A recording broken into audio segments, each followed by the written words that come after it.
Vous écoutez Culture Média sur Europe 1, 9h30, 11h avec Thomas Hill et votre invité ce matin, Thomas. Oui, je reçois ce matin Frédéric de Vincel, directeur général des programmes en charge des plateformes et du sport du groupe M6, parce que vous venez de lancer M6+, nouvelle plateforme de streaming gratuite qui vient remplacer 6play, même si j'ai vu que pour l'instant l'adresse n'a pas changé encore. Oui, mais en fait, tous les applicatifs, c'est-à-dire si vous ouvrez votre téléphone mobile, vous allez voir le logo M6+, qui a remplacé le logo 6play et sur la plateforme également. Mais à terme, l'adresse, ce sera quoi ? Ce sera m6plus.fr ? Absolument. C'est ça, .fr. Très bien. Et alors TF1 a lancé aussi en janvier TF1+, avec une grande opération de com. Est-ce que c'est ça qui vous a poussé vous-même à repenser votre plateforme et à changer de nom, vous aussi ? Non, alors, c'est pas ça qui nous a poussé, parce qu'en fait, on était déjà dans cette dynamique. Après, c'est une question de timing. Relancer une plateforme, ça demande beaucoup de travail. Il y a un travail technique à assumer. Donc ça, nous, on s'appuie sur notre filiale technologique Bedrock, dans laquelle il y a 400 ingénieurs, juste pour que les gens se figurent un peu le travail qu'il y a derrière la plateforme. C'est un investissement très lourd. C'est un investissement très lourd, ça coûte cher en technique, en technologie et en moyens humains. Donc il y avait ce travail de déploiement technologique à faire, parce que on va s'en parler, mais cette nouvelle plateforme M6+, elle offre plus de confort technologique, plus de facilité d'utilisation, donc ça nécessite du travail derrière. Et puis par ailleurs, avec M6+, on voulait offrir une offre de programme, de contenu de programme beaucoup plus étoffé. Et ça demande aussi du travail pour constituer tout ça. Donc finalement, on s'est dit qu'on serait prêt à la mi-mai. Et c'était important pour nous d'être prêt à la mi-mai, de lancer mi-mai, pour être vraiment complètement prêt pour l'Euro. Parce que vous savez qu'on diffuse l'Euro à partir du 14 juin, et qu'on sait que c'est un moment important dans lequel beaucoup d'utilisateurs vont se loguer sur M6+, pour pouvoir regarder les matchs en direct sur M6+. Et donc là, on va récupérer énormément de nouveaux utilisateurs. Parce qu'il y aura tous les matchs sur M6+. Il y aura 13 matchs sur M6+, dont la finale. D'accord. Donc évidemment, ça va driver beaucoup d'utilisateurs. Et alors en tout cas, quand on se balade sur votre site, on n'est pas perdu, on est clairement dans la ligne d'un Netflix, avec les classements de ce qui est le plus regardé, avec maintenant la possibilité de créer des profils aussi d'utilisateurs. C'est le modèle qui s'impose, j'ai l'impression, pour tous aujourd'hui. Tout le monde cherche un peu à ressembler à Netflix, parce que aussi, j'imagine, les utilisateurs ont leurs habitudes maintenant. Alors, je suis pas sûr que tout le monde cherche à ressembler à Netflix. Nous, on s'est lancé avant Netflix, hein. En 2008, on a lancé M6 Replay. Netflix n'existait pas, je crois. Donc peut-être qu'on a été un modèle pour Netflix, hein, il faudra leur poser la question. Et on faisait des vignettes et des classements avant. Mais là, que clairement, Netflix c'est une source d'inspiration pour la manière de naviguer. Évidemment, tout le monde regarde ce que fait tout le monde, mais c'est vrai dans tous les secteurs, tous les domaines, et c'est pas complètement anormal. Ensuite, c'est vrai qu'il y a un peu une nomenclature générale quand même sur les plateformes. Vous ouvrez votre plateforme, vous avez une vignette plein écran sur laquelle vous voyez le programme du moment. Ensuite, il y a des classements. Ensuite, on vous propose vos choix préférentiels, etc. Donc, et d'ailleurs, je trouve que c'est plutôt pas mal, parce que pour l'utilisateur, finalement, il s'y retrouve, c'est plus simple. Et d'ailleurs, c'est aussi une des raisons qui explique le choix du nom, M6+. Pour simplifier là aussi. En fait, en mettant le plus collé à la marque M6, qui est une marque iconique, très appréciée, puisque M6, c'est la chaîne préférée des Français dans tous les sondages depuis des années. Donc, on a une marque fantastique, très appréciée, très connue. On colle le plus, et dans l'esprit de tout le monde, quand il y a un plus derrière une marque média, ça veut dire streaming, ça veut dire plateforme. Apple TV+, on a compris, Paramount+, Disney+, tout le monde a compris qu'on va trouver des vidéos derrière des vignettes. Et alors j'ai vu, Frédéric de Vincel, vos panneaux publicitaires dans la rue. Toute la com d'M6+ est basée sur le fait que, contrairement à Netflix ou Amazon, vous êtes gratuit. C'est l'argument massu pour convaincre. C'est l'argument essentiel, parce que en fait, si vous regardez froidement les choses, qu'est-ce qu'on vous dit ? On vous dit que vous avez 30 000 heures de contenu, vous avez 300 films, vous avez 300 séries, vous avez 200 marques programmes pour les enfants, vous avez des productions inédites, vous avez tout le replay de toutes les chaînes, et tout ça, c'est pour 0 €.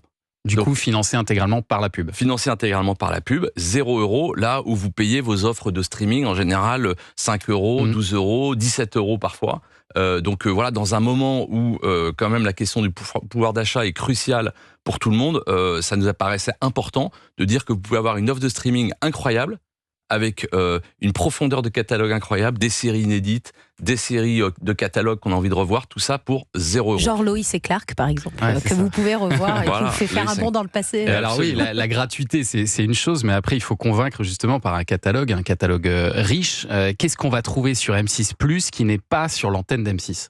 Alors, on va trouver 11 000 heures de programmes qui ne sont pas sur l'antenne d'M6. Alors, quand je dis ils ne sont pas sur l'antenne d'M6, Lois and Clark est passé sur l'antenne d'M6 il y a des années, mais elle n'y est plus aujourd'hui.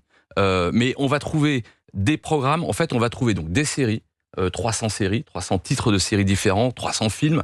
Donc, en termes de films, par exemple, on va trouver très rapidement la saga Die Hard. On va trouver Taxi Driver, il y a Taxi Driver. Taxi Driver. Avant l'été, vous aurez la saga Divergente. Vous allez pouvoir voir Top Gun Maverick.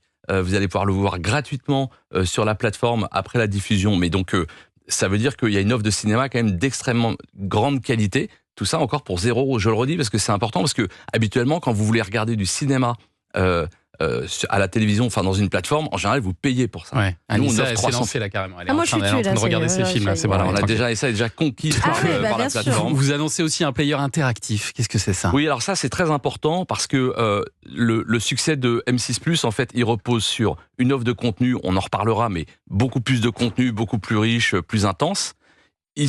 Également sur le fait que M6+, va être visible partout, ce qui n'était pas le cas aujourd'hui, notamment dans les télévisions connectées. Pour tous les gens qui achètent des télévisions connectées, aujourd'hui, vous ne pouviez pas voir 6 Play dans votre télévision connectée. Dès aujourd'hui, c'est possible avec M6+.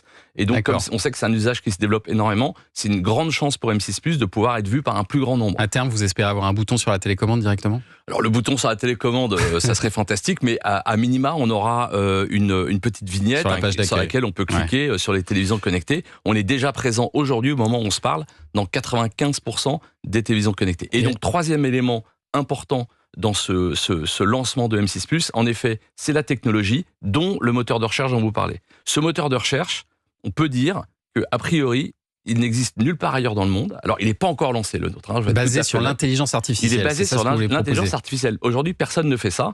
Nous, ça sera lancé avant la fin de l'année.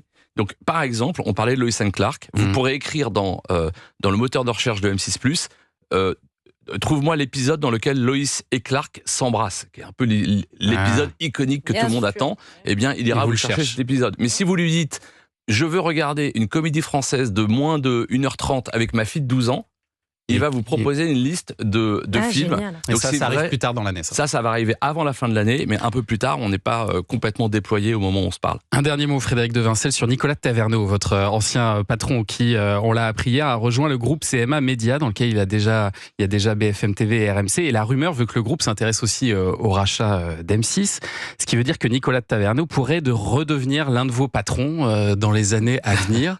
Est-ce que c'est une bonne nouvelle pour vous? Écoutez, moi j'ai eu la chance et le plaisir de travailler avec lui pendant 24 ans. Donc j'étais son salarié. Ouais.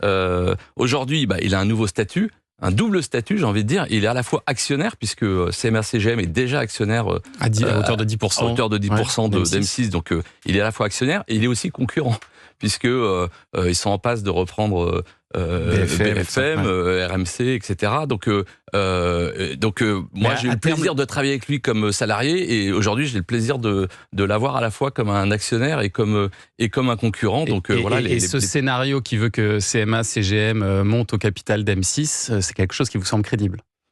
C'est possible, c'est tout à fait possible, mais je laisse le soin aux stratèges de CMA-CGM de déployer leur stratégie. Allez, restez avec nous, Frédéric Devincel, pour commenter l'actu des médias dans un instant. Le journal des médias de Julien Pichenet arrive dans un instant sur Europe 1 et on va parler d'un grand retour. Une série est de retour ce soir sur TF1 et cette série, c'est HPI avec Audrey Fleurot. À tout de suite sur Europe 1.